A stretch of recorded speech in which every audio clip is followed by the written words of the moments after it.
Olá, um bom dia para você. Agora são 9 horas e 33 minutos. Semana só está começando e por aqui seguimos juntos com informações que movimentam a igreja, o Brasil e o mundo.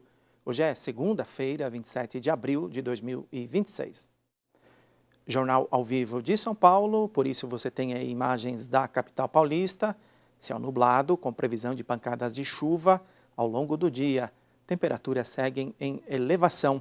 A máxima esperada para hoje é de 30 graus. Entre os destaques dessa edição, Papa ordena sacerdotes e reza Regina Coeli com milhares de peregrinos. Saiba quem são os padroeiros da JMJ em Seul no ano que vem. E cresce a população idosa no estado de São Paulo. Essas e outras notícias a partir de agora. O comitê organizador da Jornada Mundial da Juventude, que acontece em Seul no ano que vem, divulgou os patronos da JMJ. A Danúbia Gleiser fala para a gente desse assunto e traz os detalhes do Regina Coeli e da ordenação sacerdotal presidida pelo Papa Leão XIV. Danúbia. Isso, entre as atividades do Papa Leão XIV deste fim de semana, começo falando a respeito do Regina Coeli. Na reflexão, o Papa citou o trecho do Evangelho de João, no qual Jesus apresenta a figura do bom pastor. O pontífice explicou a diferença entre o pastor e o ladrão, ao dizer que o primeiro tem uma ligação especial com as ovelhas e por isso entra pela porta do redil. Já o segundo precisa transpor a cerca para roubá-las, por isso é um usurpador, e acrescentou: Gesù non viene come un ladro a rubare la nostra vita e la nostra libertà. Jesus não vem como um ladrão roubar a nossa vida e a nossa liberdade, mas conduzir-nos pelos caminhos certos. Não vem sequestrar ou enganar a nossa consciência, mas iluminá-la com a luz da sua sabedoria, afirmou. Em seguida, convidou-nos a vigiar o redil do nosso coração e da nossa vida, pois quem entra pode multiplicar a alegria ou, como um ladrão, roubá-la. Disse ainda que os ladrões podem ter vários rostos e são aqueles que, apesar das aparências, sufocam a liberdade ou não respeitam a nossa dignidade. Citou também os que saqueiam os recursos da terra e promovem guerras sangrentas.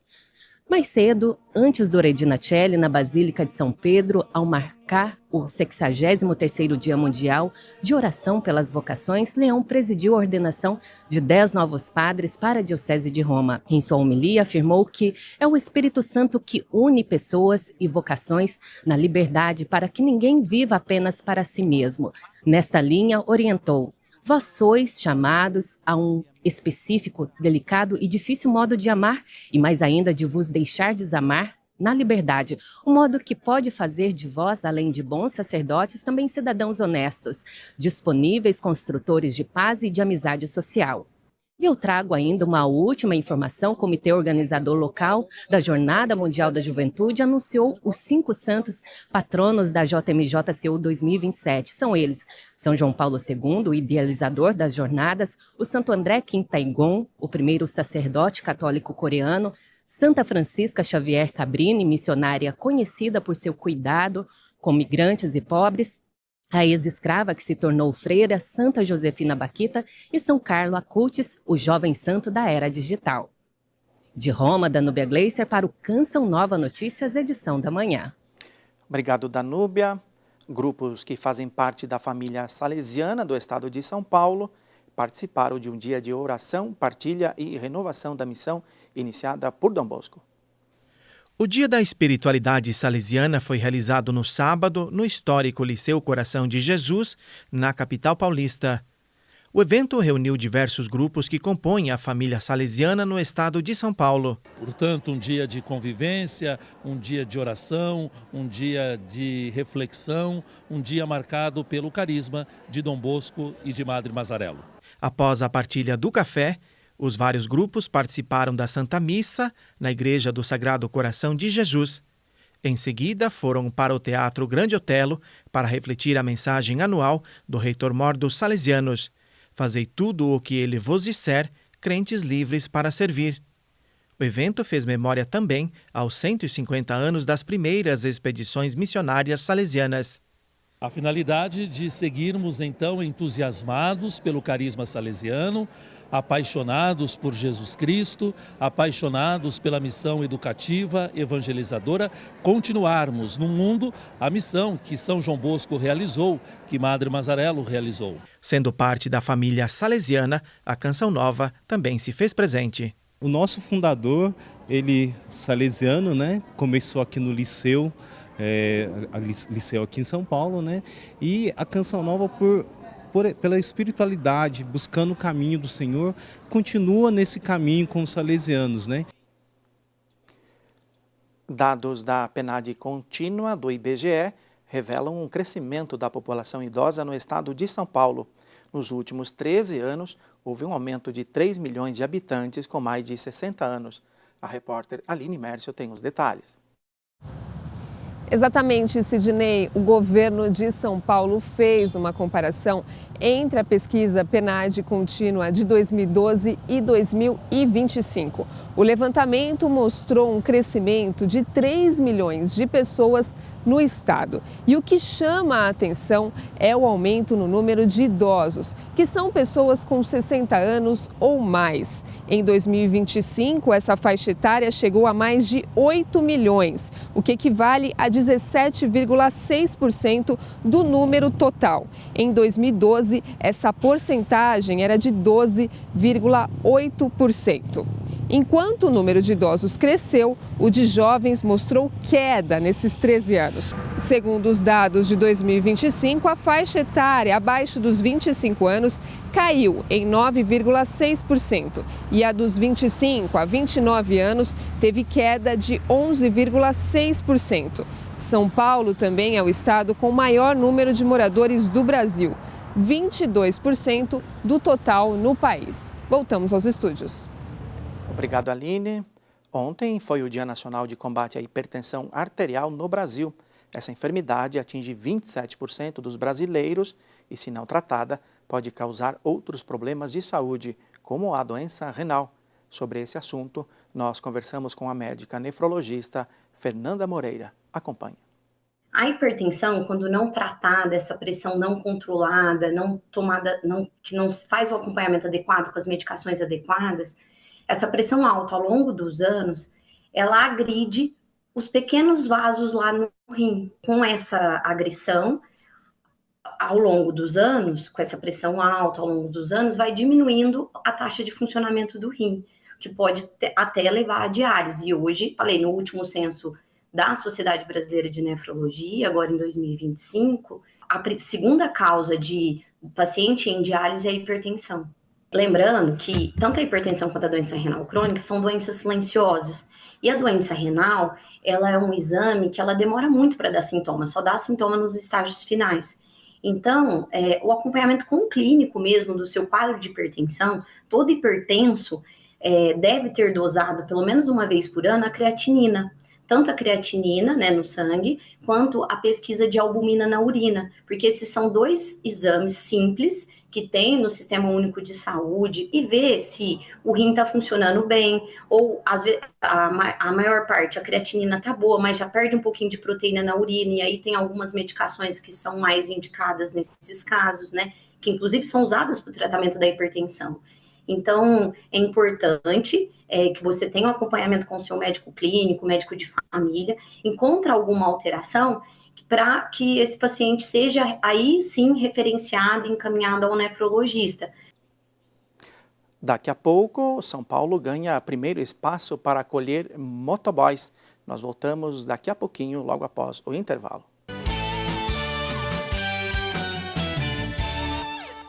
A cidade de São Paulo ganhou o primeiro espaço para acolher motoboys e entregadores. Os detalhes com Natália Cassiano. Na cidade de São Paulo, a Prefeitura inaugurou neste mês de abril o primeiro espaço motoboy da região. É uma estrutura modular gratuita para os motoqueiros que desejam descansar e se alimentar. Era importante valorizar e dar dignidade a esse trabalhador tão importante que passa o dia nas ruas da cidade de São Paulo. Então aqui ele tem a possibilidade de ter um local de descanso, um local para recarregar o celular, um local para almoçar, para fazer a sua refeição, um local para usar o banheiro e também descansar. E, além disso, tem também os cursos de capacitação. Segundo a Prefeitura da cidade, cerca de 350 mil profissionais atuam como entregadores. O local dispõe de estacionamento gratuito com 58 vagas para motocicletas e 28 para bicicletas. A ideia futuramente é construir mais espaços em outros pontos da cidade. Hoje a gente tem por volta de mais de 1 milhão de motos circulando na cidade. A estimativa é que 500 mil, 600 mil motoqueiros trabalhem diariamente com a sua moto dentro da cidade de São Paulo e também na Grande São Paulo. Então, esse espaço de acolhimento, ele é super importante para aumentar a qualidade de vida do trabalho dessas pessoas e também a melhora até da posição dele no trânsito, porque um trabalhador mais descansado, com a sua refeição feita, possa usar o banheiro, ter um local de descanso, ele vai ir para o trânsito de uma maneira de melhor qualidade. Então isso é um impacto não só para a qualidade do trabalho deles, mas também isso vai repercutir também na segurança do trânsito. O calor prevalece em grande parte do Sudeste e a frente fria, que atuava no Sul, se afasta, melhorando o tempo na região. Veja como fica o clima no país neste começo de semana.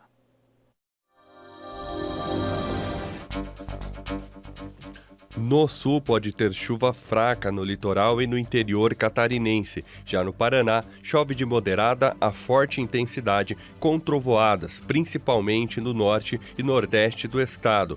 O frio permanece na região e faz calor no extremo norte paranaense. Já no sudeste tem chuva isolada no litoral do Espírito Santo e em alguns pontos de São Paulo. Mas uma frente fria pode provocar pancadas de moderada a forte intensidade em grande parte do estado paulista, sul de Minas Gerais e no Rio de Janeiro. No centro-oeste tem previsão de temporais agora pela manhã, em Mato Grosso do Sul. Ao longo do dia, chove em boa parte de Mato Grosso. Em Goiás, tem pancadas isoladas. A chuva forte persiste em grande parte da região norte, aumentando o risco de temporais, sobretudo no Amazonas, Pará, em Roraima e no Amapá. O tempo segue abafado. E no Nordeste, chove no litoral de Pernambuco, do Rio Grande do Norte e em pontos do litoral baiano. Durante o dia, a chuva ganha força no Maranhão, Piauí e Rio Grande do Norte, com risco de temporais isolados. No restante da região, tempo firme. Agora vamos saber o que é destaque pelo mundo nesta segunda-feira. O ministro das Relações Exteriores do Irã, Abbas Araghchi, chegou à Rússia nesta segunda-feira para reuniões com o presidente Vladimir Putin. Esta é a última etapa da viagem pela região. Antes, ele passou pelo Paquistão e por Omã. Araghchi falou da possibilidade de retomar negociações com os Estados Unidos, mas reforçou que o Irã vai buscar garantir seus direitos e interesses nacionais. E o rei Charles III segue em viagem para os Estados Unidos. O objetivo da visita é fortalecer a relação entre o Reino Unido e o governo de Donald Trump.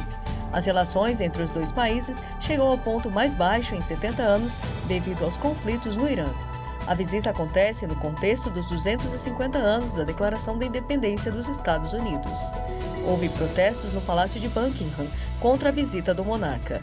Manifestantes pedem que o rei impeça instalações de bases militares americanas no Reino Unido. No mês passado, o governo britânico autorizou que os Estados Unidos usassem suas bases militares para atacar instalações iranianas.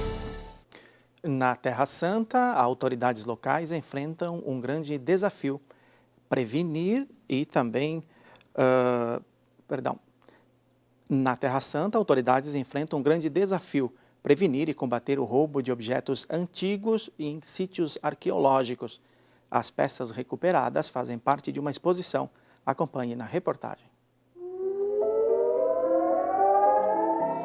A guerra não parou os ladrões de sítios arqueológicos. Em meio ao som de sirenes e à interceptação de mísseis, 2 suspeitos foram pegos em flagrante, realizando escavações ilegais no sítio arqueológico de Kibbutz Hamish, no norte de Israel. Localizamos a área segura e entramos com a polícia e os 2 suspeitos presos e alguns civis. Após 2 minutos, ouvimos uma forte explosão no céu. Parecia que íamos ser arrancados do lugar. No posto de controle de Risma, ao norte de Jerusalém, a polícia israelense apreendeu um conjunto de moedas antigas, em sua maioria de era judaica, e datando de vários períodos históricos que estavam dentro do carro de um palestino. Em uma gruta na encosta oriental do Monte das Oliveiras, em Jerusalém, durante uma operação contra o roubo de antiguidades, uma oficina para a produção de vasos de pedra também foi descoberta. Sabemos da existência desses dois tipos de vasos de pedra que datam do período do Segundo Templo, ou seja, da época de Jesus e dos apóstolos. Há um relato de que Jesus chegou à vila de Caná, onde foram encontrados vasos que não transmitiam a impureza. Essas descobertas, portanto, representam uma espécie de testemunho que nos remete à época de Jesus. Essas descobertas arqueológicas estão em exibição pública como parte de uma nova exposição intitulada O Passado Criminoso, no Centro Nacional de Antiguidades da Terra de Israel. A exposição apresenta não apenas artefatos roubados, mas também artefatos falsificados. E também achados arqueológicos autênticos dos períodos bizantinos e outros, apreendidos durante tentativas de contrabando para fora do país. Os ladrões de antiguidades não roubam apenas pedras ou objetos históricos, eles também roubam a memória e a identidade dos povos. Neste final de semana, um encontro de diáconos e o acampamento Jovens Sarados movimentaram a sede da Canção Nova em Cachoeira Paulista. Quem traz os detalhes é a Ruana Cruz. Aconteceu neste final de semana um acampamento Jovens Sarados, com o objetivo de reacender a chama do primeiro amor. Se nós não tivermos com esse sentimento vivo dentro dos nossos corações, a gente não consegue executar a missão para a qual nós fomos levantados. Então, com o andar da carruagem, a tendência, infelizmente, é a chama ir abaixando. Então, nós provocamos esse desejo no coração de fazer com que o jovem ele tenha novamente a sua chama acesa, reacende, para que ele possa cumprir com fidelidade a sua missão.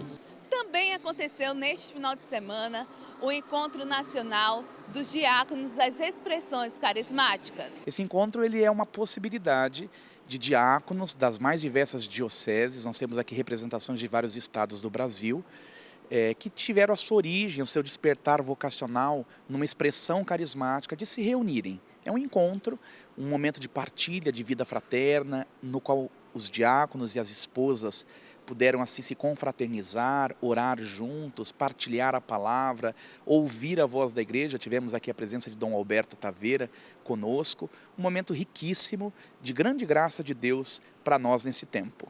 De Cachoeira Paulista, Ruana Cruz, para o Canção Nova Notícias, edição da manhã.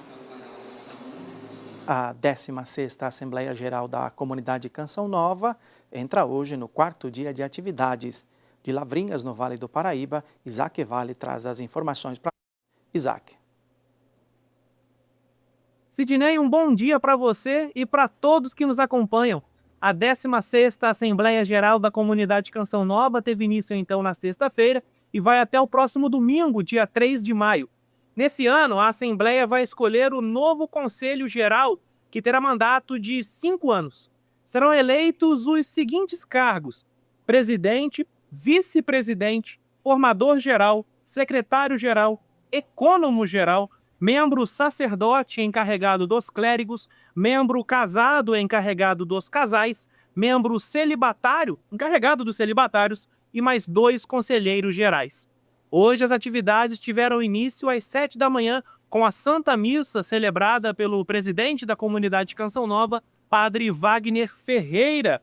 A programação dessa segunda-feira conta ainda com colocações sobre temas jurídicos da comunidade, além de momentos de recolhimento para os membros, como a oração do Terço da Misericórdia e a adoração ao Santíssimo Sacramento. A previsão é que as atividades se encerrem às 8 da noite.